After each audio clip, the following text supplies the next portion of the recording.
રાજકોટમાં લૂંટેરી દુલ્હનનો મામલો સામે આવ્યો છે। નયન વકાતર નામના યુવાન સાથે લગ્ન કરાવ્યા હોવાનો આક્ષેપ અને દલાલ દંપતીએ લગ્ન કરાવવા રૂપિયા 4.25 લાખ લીધા હોવાનો આરોપ છે।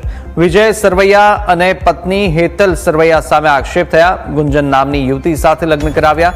લગ્નના બીજા દિવસથી જ દુલ્હને પૈસાની માંગણી કરી હોવાનો દાવો કર્યો।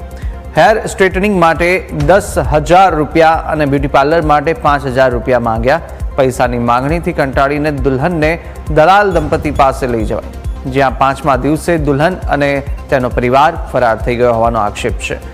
જ્યાં કોઠારિયા રોડના મચ્છોનગરની આ ઘટના છે અને આજી ડેમ પોલીસે સમગ્ર ઘટનાને લઈ તપાસ પણ શરૂ કરી છે। વધુ અપડેટ મેળવે સંવાદદાતા ઋષિ ફોન લાઈન પર જોયા છે।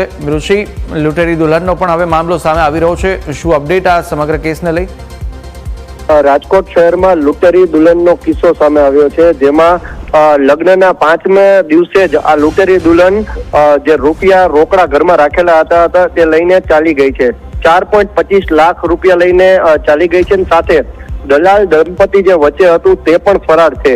નયન વકાતર નામનો યુવાન છે તે ભોગ બન્યો છે અને સાથે જે આ વિજય સરવૈયા અને તેની પત્ની હેતલ સરવૈયા જે યુવાનના લગ્ન કરાવી આપ્યા હતા, એટલે કે આ દંપતી તે પણ અત્યારે આ ફરાર છે।